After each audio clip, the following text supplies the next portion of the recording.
할렐루야. 우리 옆에 분들하고 인사하겠습니다. 반갑습니다. 한 번 더 앞뒤로도 인사하겠습니다. 뵙고 싶었습니다. 여러분, 교회 오면 우리를 반기고 만나고 싶어하는 사람들이 있어야지 우리가 또 교회 오는 발걸음이 기쁨이 되는 줄로 믿습니다. 우리가 이제 코로나도 이제 지나고 서로 또 손도 잡을 수 있고 서로 인사할 수 있는 시기가 왔습니다. 여러분들, 우리들 가운데 3년 동안 배어 있는 너무 또 대면대면한 그런 것이 우리들 가운데 습관으로 되어지지 않고 우리가 서로 위에서 인사하고 따뜻하게 또 사랑하는 모든 성도들이 되기를 주의 이름으로 축복합니다. 우리 같이 이 시간에 오늘 말씀의 제목을 한번 읽어보겠는데요. 같이 한번 따라해 주시겠습니다. 우리에게 비를 주시는 분은 누구입니까? 비가 요즘에 계속 오고 있습니다. 여러분, 비를 혹시 좋아하시는지요? 예전에 그런 노래도 있었던 것 같아요. 그댄 봄비를 저는 비를 좋아합니다. 다른 것보다도 비 오는 날이 좀 숨쉬기가 편하고요. 그런 면에서 좀 좋더라고요. 근데 저희 사무는 또 반대예요. 비 오는 날은 컨디션이 굉장히 안 좋습니다. 그냥 안 좋은 게 아니고 아예 들은 눕습니다. 혈압도 떨어지고 머리도 아프고 끙끙 앓아요. 병원을 가라는데 또 가진 않아요. 또 가라고 말만 하지 또 데리고 가진 또 않아요. 여러분, 가정이 다 건강하기를 주의 이름으로 축원합니다. 이제 개인 사업 하시는 분들 중에는 비에 영향이 있는 분들이 또 있을 수도 있을 것 같아요. 그래서 비가 오면 그날 벌써 이제 마음이 속상한 거죠. 비 와서 오늘 큰일 났다. 매상에 영향이 있겠다. 그런 분들에게는 이 비가 기분이 굉장히 안 좋을 수 있을 것 같아요. 그렇지만 또 반대로 생각해 보면요. 나에겐 그런 일이 있지만 반대로 산이고 또 집이고 불이 나서 어떻게 손을 쓸 수 없는 곳에는 이 비가 너무나, 이건 뭐 이루 말할 수 없는 너무나 고마운 은혜의 비가 될 것입니다. 실제로 지난달 4월 5일 뉴스를 보니까요. 전국에 산불이 사흘간 51건이 있었다고요. 사흘간이요. 도대체 누가 불을 내고 다니는 건지, 어떻게 51건이나 불이 날 수 있는지. 축구장 4,400개의 면적이 다 탔다고 합니다. 끄지를 못하는 거예요. 아무리 헬기 갔다가 물을 부숴도 안 되는 거예요. 고통하는 가운데 비가 내립니다. 그 비로 인해서 산불이 꺼집니다. 가뭄으로 인해서 자나깨나 늘상 가물어서 걱정하는 그런 농사하시는 분들에게는요, 비가 내리면 단비가 될 거예요. 그 빗소리가 그분들에게 단잠을 줄 겁니다. 또 우리 교회가 토요일마다 전도하시는데 몇 주째 꼭 토요일 딱 전도하는 시간에 비가 잘 내리더라고요. 어떤 생각은 다른 때는 비가 오다가도 전도할 때는 비가 딱 멈춰야지 이게 은혜로운데 어떻게 또 딱 전도 끝나면 또 날이 개지고 그럴까라고 생각하는 분도 있을지 모르겠지만요. 우리에게 중요한 것은요. 비가 오든지 어떻게 되든지 그럼에도 불구하고 어떤 환경과 상관없이 전도를 빼지 않고 한다는 것, 이것이 정말 참으로 대단한 일인 줄로 믿습니다. 어떻게 생각하면 비가 오는데 전도가 되나 그런 생각을 할 수도 있겠지만요. 중요한 것은요. 하나님께서 보시는 관점, 그 시선이 무엇이냐, 그것이 더 중요한 것이에요. 비가 오는데 전도하시면서 엄한 욕도 많이 들으신 분들도 굉장히 많더라고요. 전도 이렇게 하면 안 돼요! 그러면서 뭐라고 하거나, 어떤 경우에는 한참 나이도 어린 청년이 교훈을 하고 가거나, 이렇게 하는 거는 좋은 방법이 아닙니다. 그러면서 교훈을 하고 갔다는 거죠. 이 말씀을 통해서 말씀드리지만 너만 아는 게 아닙니다. 우리도 알고 있습니다. 중요한 건 너의 기쁨이 되려고 하는 게 아니고 우리는 하나님의 기쁨이 되고 하나님께서 우리에게 주시는 그 사명을 따라 우리들이 성실함을 가지고 우리의 할 일들을 기쁘게 할 때 하나님께서 우리를 통하여서 이 지역을 비추는 진리의 빛을 나타내어 주실 줄로 믿습니다. 또한 우리를 통해서 다른 교회에도 도전이 될 것을 믿습니다. 우리가 가는 곳곳마다 우리가 전도하는 일들을 통해서 다른 잠자는 교회들이 다 일어나서 전도하는 일들이 많았습니다. 여러분, 우리 교회가 작은 불씨가 되어서 이 지역의 모든 교회들이 다 전도하는 복음 지역, 이곳만 가면 이 지역은 희한하게 전도하더라. 그러한 가스펠 벨트가 될 줄로 믿습니다. 요즘 미세먼지로 인해서 대기가 뿌옇고 또 코로나 상관없이 마스크를 쓸 수밖에 없는 때입니다. 그런데 비가 한번 오고 나면 여러분들께서 보셨는지 모르겠지만 각 주차되어져 있는 차마다 또 여러분들의 차가 아주 온통 흙투성이가 되어져 있는 것을 보게 돼요. 여러분, 그저 그냥 아이고 이거 비가 와가지고 어제 세차했는데 완전 망했네. 여러분, 그것만 생각할 게 아니죠. 이 흙이 어디서 내려왔습니까? 대기 중에 있는 이 미세먼지, 이거 우리가 다 먹고 살았다는 거예요. 그런데 비가 다 잡아서 끌어잡아서 땅으로 다 내려놓은 것이에요. 땅에 다 버려내 놓은 것이에요. 우리는 이거 할 수 없죠. 그런데 비가 내리면 이러한 깨끗하고 맑은 공기가 우리들에게 주어진다는 사실이에요. 하늘에서부터 온 땅에 이르기까지 비가 온 천지를 깨끗하게 하는 것을 봅니다.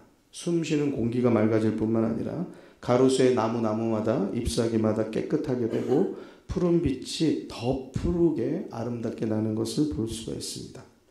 우리가 깨달아 알아야 할 것이 있는데요. 우리에게 또 어떤 분에게 이 비가 필요하든 안 필요하든 또 이 비가 고맙던 아니면 원망스럽던 이 비는 하나님이 주시는 사실이라는 것이에요.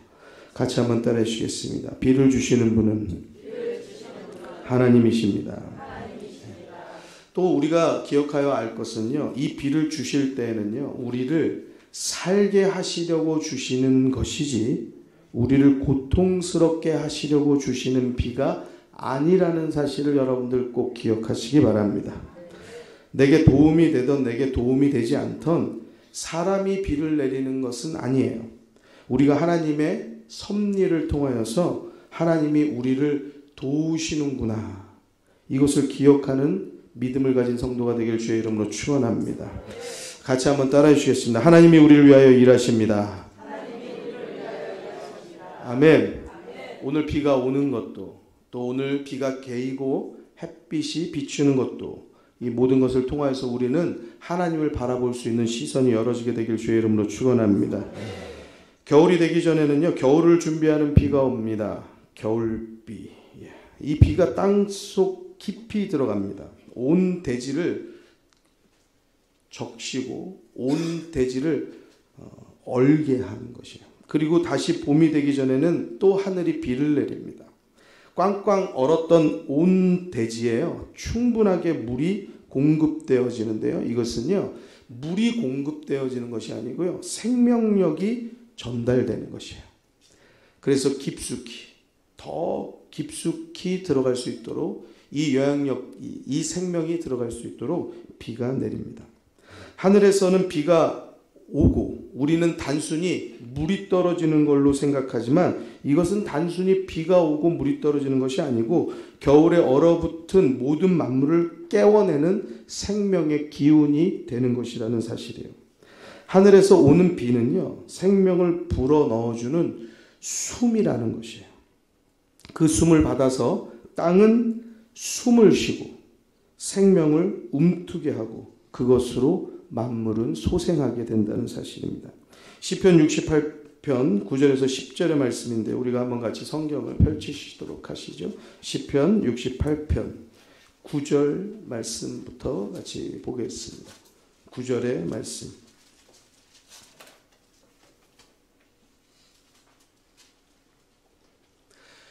같이 함께 읽도록 하시죠. 읽겠습니다. 하나님이여, 주께서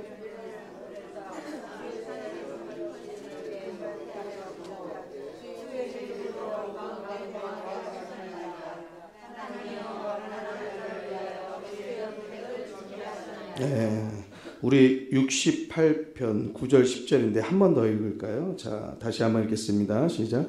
하나님이여 흡족한 비를 보내사 주의 산업이 곰핍할 때에 견고케 하셨고 주의 회중으로 그 가운데 거하게 하셨나이다.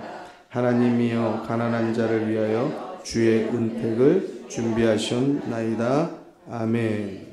가난한 자를 위하여서 주의 은택을 준비하셨다는 거예요. 그 준비하신 은택이 뭐냐? 비라는 겁니다. 여러분들 우리들은 가난하다라고 생각합니까? 풍성하고 부하다고 생각합니까? 여러분 지금 주신 말씀대로요. 비가 내리지 않으면 우리의 삶은 가난해질 수밖에 없어요. 주님께서 흡족한 비를 보내주셔서 주의 산업이 곰핍할 때에 주께서 그것을 견고하게 하셨다라고 말씀하고 있습니다. 주님의 주신 기업은 땅입니다. 여러분 곧 하나님 주께서 흡족한 비를 내려주셔서 메마른 땅을 옥토로 만들어 주셨다는 겁니다. 우리를 풍요롭게 하시는 하나님의 은혜가 하늘에서 비로 내려오는 것을 말합니다. 이것이 절대 은유적이거나 시적인 표현이 아니에요. 왜냐하면 그렇게 말하기가 어려운 것이, 왜냐하면 이것은 사실이고 현실이기 때문에 그래요. 비가 내리지 않으면 사람은 죽을 수밖에 없습니다. 왜냐? 먹고 살 게 없습니다. 사르밧에 사는 한 과부가 나뭇가지를 줍습니다. 엘리야가 그녀에게 물을 좀 달라고 합니다. 그리고 또 떡을 좀 달라고 합니다. 그녀가 하는 말이 있었습니다. 나는 떡이 없고 다만 가루 한 움큼과 병에 기름 조금뿐이 없다. 내가 나뭇가지 몇 개를 주워다가 나와 내 아들 위해서 음식을 만들어 먹고 그 후에 죽으려고 한다. 여러분 왜 이런 말을 하는지 아십니까? 비가 오지 않았기 때문에 그렇습니다. 비가 오지 않으면 땅이 생명을 내지 않습니다. 우리의 모든 먹을 것 어디서 옵니까? 혹시 아이들이 마트에서 오는 줄 알거나 공장에서 오는 줄 알거나 편의점에서 도시락 사 먹으면 되는 줄 알거나 김밥 사 먹고 라면 사 먹으면 되는 줄 아는 어린아이도 있을지 모르겠습니다만, 여러분들 때로는 우리들도 이런 착각을 하고 살 때가 있습니다. 우리의 모든 먹을 것은요 어디에서 옵니까? 땅에서 옵니다. 또 어디서 옵니까? 바다에서 옵니다. 강에서 옵니다. 하늘에서 옵니다. 우리가 뿌리지 않은 씨로 거두는 것들이 얼마나 많은지 몰라요. 우리가 씨를 뿌린다고 하여도 하나님께서 주시는 비와 햇빛이 있지 않으면 우리는 아무것도 거둘 수 없다는 사실을 알아야 합니다. 우리가 돈 벌어서 그 돈으로 비를 내릴 수 없습니다. 우리가 버는 돈으로 햇빛을 내려줄 수 없습니다. 다시 말해서 우리가 무엇을 해서 내 힘으로 내 능력으로 산다? 여러분 착각도 이런 착각이 없는 것이에요. 잘 생각해 보셔야 합니다. 여러분들의 자녀가 혹시 교회 가려 하지 않고 교만한 말 잘하는 자녀들이 있으면 이렇게 말씀해 보세요. 아니면은 직장 다니고 돈 잘 벌고 자기 능력 되니까 자기 돈으로 자기 힘으로 자기 능력으로 돈 버는 줄 알고 그렇게 살아가는 자녀 있다라고 하면은요 이렇게 말씀해 보세요. 너 능력으로 먹고 사는 줄 아느냐? 같이 한번 따라해 볼 거예요. 너 능력 가지고 먹고 사는 줄 아냐? 하늘에서 비가 1년만 안 오면 우리 월급으로 김치 못 사 먹습니다. 여러분 하늘에서 비가 3년만 내리지 않으면요 여러분들 매일 먹는 주식, 쌀, 여러분들 좋아하는 빵, 라면 그거 먹으려고 하면은요 돈을 작정해서 계획해서 모으지 않으면 먹을 수 없다는 것을 알으라고 얘기해 줄 필요가 있다는 거예요. 네가 네 힘으로 무엇을 하는 것 같지만 네 힘으로 하는 건 아무것도 없다라는 거예요. 하나님이 공급하시는 은혜로 우리는 먹고 사는 것을 믿으시기 바랍니다. 여러분 배 고르면 잠 안 와요. 특히 저는 그렇습니다. 배고프면 잠을 못 자겠더라고요. 배 고르면 잠 안 옵니다. 공부요? 우리 아이들이 머리가 좋아서요? 우리 딸이 머리가 좋아서 성적 잘 받았습니까? 배 고르면요 머리 안 돌아가요. 비가 안 오면요 먹을 것이 없고요 먹을 것 없이 배 고르면 공부 못 한다니까요. 해가 안 뜨면 머리 안 돌아간단 말입니다. 요즘 아이들 키 크다고요? 잘생겼다고요? 그것이 우리의 자랑이 되었습니까? 요즘 아이들 보면요, 얼마나 예쁘고 얼마나 잘생겼는지요, 다 탤런트 같아요. 다 잘 먹어서 그래요. 비가 내리지 않고 따스한 햇살이 생명의 힘을 공급하지 않으면 먹을 것이 없고 피골이 상접한데 뭐가 예쁘고 잘생기겠습니까? 아무것도 누릴 것이 없다라는 말이에요. 가까이 있는 북한 보세요. 먹을 것이 없으니까 그들의 신장이 그렇게 크지 않고 어렵고 고단한 삶을 늘 살지 않습니까? 우리가 읽으신 68편 10절에 보면 주의 회중을 그 가운데 살게 하셨나이다. 하나님이여 주께서 가난한 자를 위하여 주의 은택을 준비하셨나이다. 비가 없으면 우리는 모두가 다 가난한 자예요.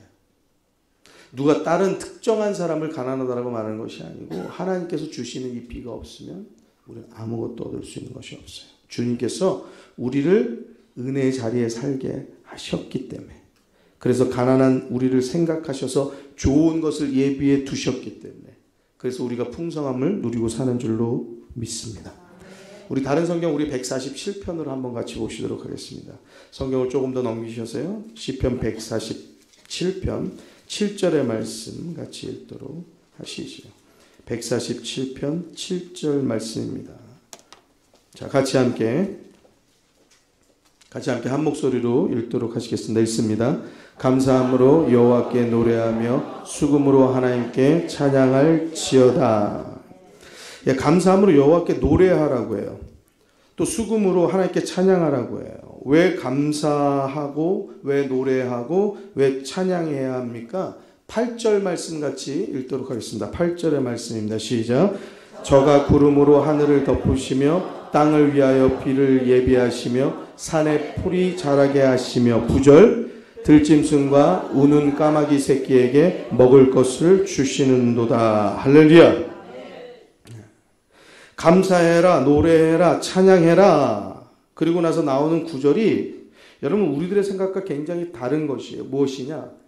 비를 주신다는 거예요. 비를 준비하셔서 우리의 사는 산에 풀이 자라게 하시고 들짐승과 우는 까마귀 새끼에게 먹을 것을 주신다는 거예요. 사랑하는 성도 여러분, 오늘 제목이 우리에게 비를 주시는 분은 누구입니까? 입니다. 우리에게 비를 주시는 분이 누구입니까? 라는 제목은요, 이 제목과 같습니다. 비의 문제만 얘기하는 것이 아니라 우리에게 풍요로움을 주시는 분이 누구입니까? 우리를 먹이시고 살찌게 배부르게 하시는 분이 누구십니까? 우리를 지켜주시는 분이 누구십니까? 여러분이 사랑하는 그 아들, 그 딸을 주신 분이 누구십니까? 우리 방원 장로님 가정에도 아주 예쁜 공주님이 태어나시고 또 하재 권사님 또 가정에도 또 귀한 손주가 태어나서 벌써 100일이 되었더라고요. 그 모든 것이 다 하나님께로서 왔다는 사실을 우리들이 기억하고 감사해야 할 줄로 믿습니다. 누가 우리에게 그 복의 은혜를 주셨는지 그 답을 찾으셔야 된다는 거예요. 그리고 그 답을 찾으셨다라고 하면 오늘 우리의 입은 감사해야 하는 줄로 믿으시기 바랍니다. 우리가 원망하고 불평하고 있다라고 하면 우리는 그 답을 아직도 모르는 것이에요. 내가 하나님의 은혜로 산다라는 사실을 아직도 깨닫지 못하고 산다는 거예요. 우리가 사는 삶에서 먹고 사는 이 풍요로움이, 이 풍성함이 어디서 오는지를 우리가 그것을 알았다라고 하면 우리는 그 모든 것을 우리에게 공급해 주시는 하나님을 더욱 붙잡아 살아야 하는 것이 마땅한 줄로 믿으시기 바랍니다. 이 놀라운 하나님의 섭리와 이 하나님의 복의 은혜를 우리들이 누리고 살면서도 우리들의 입술은 늘 불평과 늘 원망이 있을 때가 많다라는 사실이에요. 그리고 우리가 그 하나님의 은혜에 집중하지 않고 늘상 다른 것을 의지하고 다른 것을 붙잡고 산다라고 하면 우리는 아직도 그 답을 찾지 못하고 방황하여서 사는 것과 같다는 얘기예요. 그 답을 찾지 못한 것은 시험 문제에서 그 문제를 이해하지 못하거나 답을 하나 틀린 것, 그 정도의 간단한 문제가 아니라는 사실이에요. 이것을 깨달아 아는 것은 곧 우리의 아버지가 누구이고 우리를 복되게 하시는 이가 누구이고 우리의 주인이 누구이고 우리의 삶을 인도하시는 이가 누구이고 우리의 삶에 필요한 모든 것을 공급하시는 이가 누구인지 그것을 깨달아 아는 중요한 일이라는 것이에요. 우리의 인생의 전체를 뒤흔드는 그 어리석은 길을 갈 수밖에 없는 이유가 이 답을 찾지 못하고 있기 때문에 하나님을 붙잡는 것이 아니고 세상 붙잡고 하나님을 붙잡는 것이 아니고 사람 붙잡고 하나님을 붙잡는 것이 아니고 돈 붙잡고 그렇게 살아가는 것이에요. 여러분, 세상은요, 네 인생의 주인은 너다 라고 그렇게 우리들에게 아주 여러 가지 매체를 통하여서 말해줍니다. 아주 그냥 유명한 강연자가 나와가지고요, 너의 인생의 주인은 너야 그러면서 우리들에게 마치 자신감을 불어 넣어주는 것처럼 그렇게 이야기합니다. 여러분, 내 인생의 주인은 내가 아닙니다. 우리가 예수 믿기 전까지만 해도 내 인생의 주인이 난 줄 알고 내 주먹 믿고 살았습니다. 그렇지만 성경은 우리들에게 그렇게 말하고 있지 않습니다. 여러분, 우리의 인생의 주인은 하나님이신 것을 믿으시기 바랍니다. 우리의 인생 전체를 뒤흔드는 어리석은 길 가는 이유, 이 사실을 몰라서 그래요. 계속 우리는 이 사실을 깨닫지 못하는 이상 계속 오답만 찾아가게 된다는 사실이에요. 계속 붙잡지 말아야 되는 것만 계속 붙잡고 살아간다는 사실이에요. 계속 우리들에게 길이 아닌 것만 계속 선택하고 살아간다는 사실이에요. 우리는 인생의 주된 목적을 나 잘 먹고 잘 사는 데 두고 삽니다. 그렇지만 그것처럼 허망한 것이 없는 거예요. 왜? 우린 돼지가 아니잖아요. 우린 동물이 아니잖아요. 동물들은 하루 종일 하는 일이 자기 배를 채우기 위해서 먹는 것을 찾아다닙니다. 개를 훈련하고 새마저도 훈련하고, 여러분, 여러 가지 많은 것들을 훈련하는 것의 가장 하나는요, 먹을 것. 그거 하나 가지고 조련합니다. 사랑하는 성도 여러분, 이 땅 가운데서 우리들에게 돈 주는 거, 먹을 것 주는 거, 그것으로 우리의 인생을 자꾸 조련하려고 하는 그러한 일들이 많습니다. 우리들이 그것을 의지하여서 살면 거기에 조련되어지는 것이고요. 우리가 우리의 주인, 우리의 아버지가 하나님이신 것을 깨달아 알아서 그 하나님 의지하고 살면은요, 여러분, 우리는요, 하나님께서 도우시고 붙잡아 주시는 인생을 살게 되는 줄로 믿습니다. 우리의 삶의 목적은요, 잘 먹고 잘 살고 잘 입고, 거기 그 단순한 1차원적인 데에 있지 않습니다. 여러분, 성경에서 말하고 있는 죄, 그것은 윤리적이고 도덕적인 것을 벗어나는 것이 아니에요. 범죄하지 않는 것, 그것이 죄의 문제가 아닙니다. 죄를 원어로 보면은요, 하말티아라고 해요. 같이 한번 따라해 주시겠습니다. 하말티아. 한 번 더 할까요? 하말티아. 여러분들께서 많이 들어보셨을 거예요. 이 하말티아라는 단어의 뜻은요, 화살을 당겨서 화살을 쏘았을 때 이 화살이 관역을 향해서 날아가야지 정상이잖아요. 그 목표가 있는 거잖아요. 그런데 이 화살이 관역을 벗어나는 것을 하말티아라고 해요.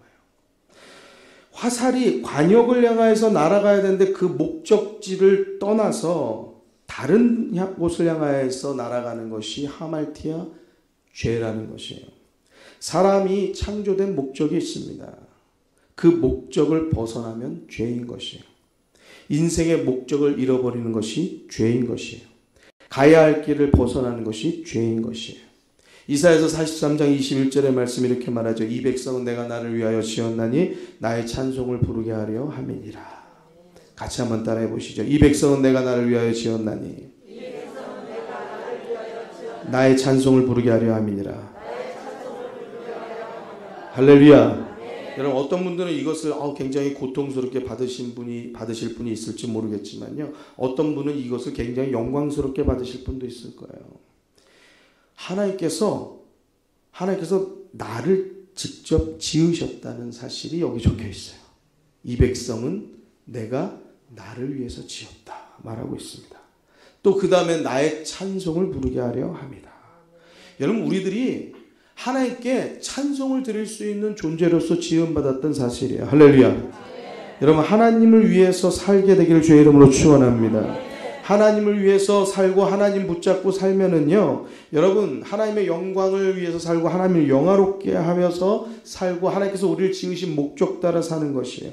그런데 우리가 하나님을 위해서 살지 않으면, 하나님께 영광을 돌리고 하나님을 영화롭게 하는 삶을 살지 않으면 우리들은요, 그 인생의 목적, 우리들이 태어난 그 목적 자체를 잃어버리는 것이에요. 그 삶은 아무 유익이 없어요. 우리 개미 아니잖아요. 평생을 땅굴 파다가 갈 사람들 아니잖아요. 우리 강아지, 돼지 아니잖아요. 그 평생을 먹을 것 찾아다니고 꿀꿀대다가 그러다가 때가 되면 잡아 죽임을 당하는 그런 인생 아니잖아요. 삶의 목적도 창조의 목적을 벗어나고 인생을 허비하는 삶을 살게 된다는 것이에요. 사람으로 태어났고 하나님께서 우리를 직접 지으셨고 또 하나님을 찬송하고 영광을 돌리는 귀한 존재로 만드셨음에도 불구하고 돼지로 사는 사람이 있어요. 개미처럼 평생을 집만 짓느라고 땅 파다가 그러다 인생 마무리하는 사람이 있단 말이에요. 마태복음 6장 25절에 말합니다. 그러므로 내가 너희에게 이르노니 목숨을 위하여 무엇을 먹을까 무엇을 마실까 몸을 위하여 무엇을 입을까 염려하지 마라. 목숨이 음식보다 중하지 아니하며 몸이 의복보다 중하지 아니하냐. 중요하지 않은 것에 힘을 쓰고 산다는 사실이에요. 26절 같이 읽도록 하시겠습니다. 26절입니다.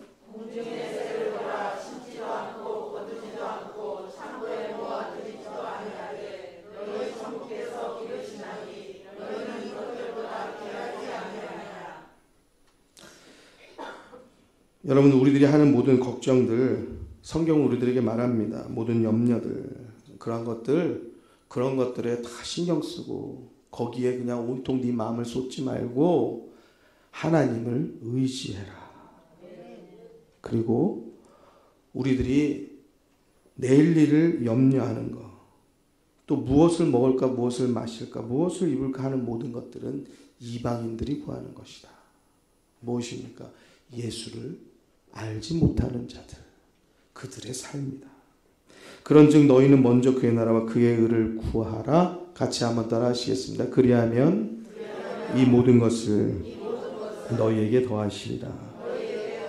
할렐루야, 할렐루야. 이 말씀이 여러분들의 삶에 중요한 역할을 하게 되기를 주의 이름으로 축원합니다. 축원합니다. 우리가 읽으신 마태복음 6장 25절의 말씀, 너희가 목숨을 위하여 무엇을 먹을까, 무엇을 마실까, 무엇을 입을까 걱정하는 것, 그 말씀 전에 주시는 말씀이 무엇이냐? 24절 말씀에 한 사람이 두 주인을 섬기지 못할 것이니 혹 이를 미워하며 저를 사랑하거나 혹 이를 중히 여기며 저를 경히 여김이라. 너희가 하나님과 재물을 겸하여 섬기지 못하느니라. 왜 우리들이 이 생의 걱정으로 먹을 거 입을 거 이것으로 인하여서 짓눌려서 사느냐? 여러분, 그것 의지하여서 그것을 주인 삼아서 살기 때문에 이러한 일들이 있고, 그것을 의지하여서 살고 있기 때문에 우리가 하나님의 뜻을 따라서 살지 못한다는 것을 성경이 말씀해주고 있는 것입니다. 사랑하는 성도 여러분, 우리에게 비를 주시는 분은 누구십니까? 사랑하는 성도 여러분, 우리에게 숨을 주시는 분이 누구십니까? 여러분들의 삶에서 갖가지 모든 것을 대입하여서 한번 우리들이 고백할 수 있지 않겠습니까? 하나님께서 내 아들을 주셨고 하나님께서 내 딸을 주신 분이 바로 하나님이시고 우리를 건강하게 이끌어 인도하시는 분이 하나님이신 것을 믿으시기 바랍니다. 우리에게 좋은 직장 주셔서 거기서 또 일할 수 있는 일터 주셔서 우리가 또 건강하게 살 수 있는 것도 감사한 일이고, 또 우리가 평생의 수고를 마치고 또 쉴 수 있는 시간을 주시는 것도 하나님의 은혜인 것을 믿으시기 바랍니다. 우리가 읽으신 성경 본문의 말씀 시편 147편 우리가 1절부터 15절까지 한번 우리가 같이 한번 쭉 읽어서 우리들이 한번 깊이 우리 마음 가운데 새기고 묵상할 수 있었으면 좋겠습니다. 자, 시편 147편 1절에서부터 15절의 말씀까지 함께 읽겠습니다.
아멘. 우리에게 비를 주시는 분이 누구십니까? 우리에게 비를 주시는 그 하나님은 비만 주시는 것이 아니고 그 은혜를 베푸신 하나님은 상심한 자를 고치시고 우리의 상처를 싸매시는 하나님이신 것을 믿으시기 바랍니다.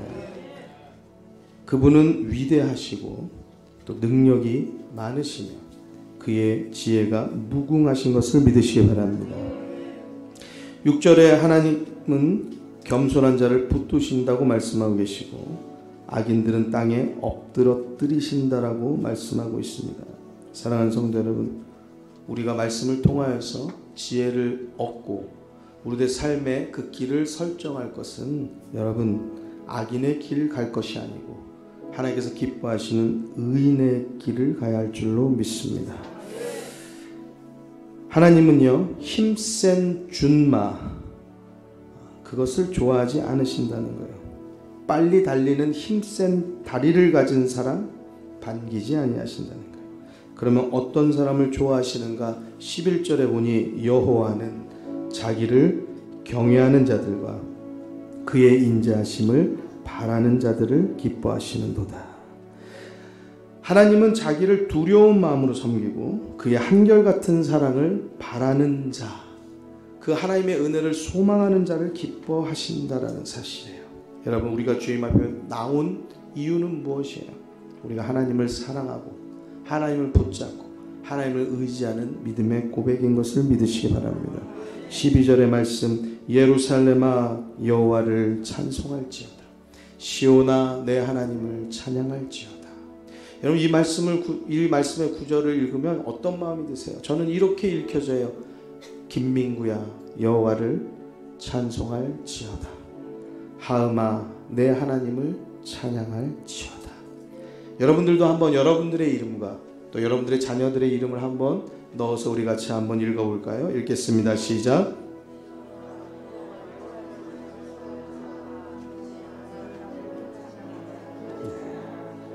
그가 주님이 내 문빗장을 단단히 잠그시고, 무슨 말이냐, 내 문을 튼튼하게 든든하게 지키신다는 뜻이에요. 그 안에 있는 내 자녀에게 복을 주신다는 사실이에요. 내 경내를 평안하게 하시고 아름다운 밀로 너를 배불리신다는 말은 내가 사는 땅에 평화를 주신다는 것이에요. 너를 배부르도록 하나님께서 은혜를 주신다라는 말씀입니다. 사랑하는 성도 여러분, 우리에게 비를 주시는 분, 우리에게 은혜를 주시는 분, 우리를 살게 하시는 분, 우리를 절망에서 소망으로 인도하시는 분, 우리의 자녀를 붙잡아 주시고 그 생명을 이끌어 유지하시는 분이 누구입니까? 바로 하나님이신 줄로 믿습니다. 그 하나님을 의지하여서 사는 믿음의 성도 되길 주의 이름으로 축원합니다. 이 시편 147편 우리가 1절에서 15절까지 읽으신 이 말씀을 그대로 또 이 찬양을 만들어서 또 하나님께 찬양을 올려드리는 그러한 가사들이, 그러한 곡들이 있어요. 그래서 제가 한번 불러드릴 텐데요. 여러분들 시편 147편 1절에서 15절에 있는 말씀을 또 보시면서 여러분들 삶 가운데 또 여러분들을 인도하는 말씀 되기를 주의 이름으로 축원합니다.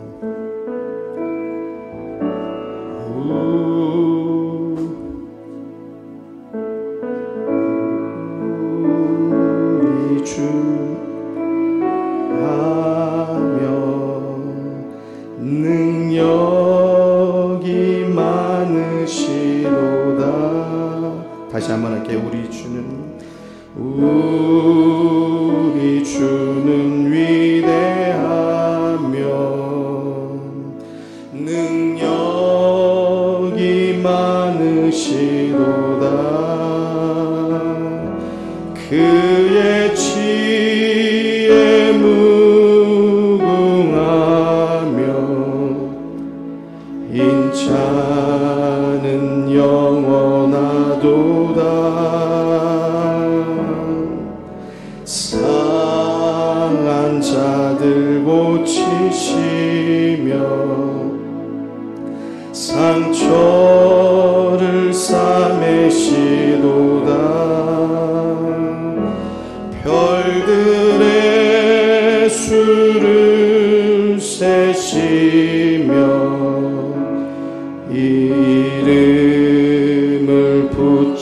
되셨도다. 그가 구름으로 하늘을 덮으시며 땅을 위하여 빛 준비하시니 이 예루살렘아 여호와를 찬송할지어다. 내 하나님을 감사함으로 그 앞에 나가며 주 임재 앞에 경배.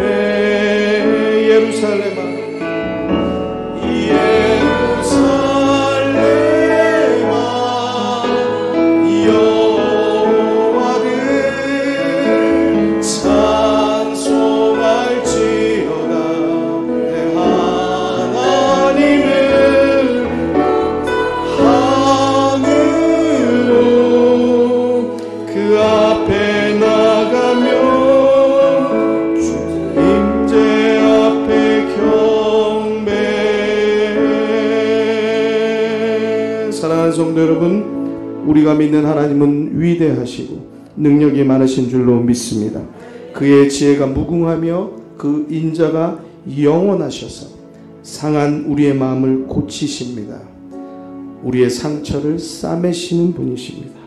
사랑하는 성도 여러분, 그분을 찬양하십시오.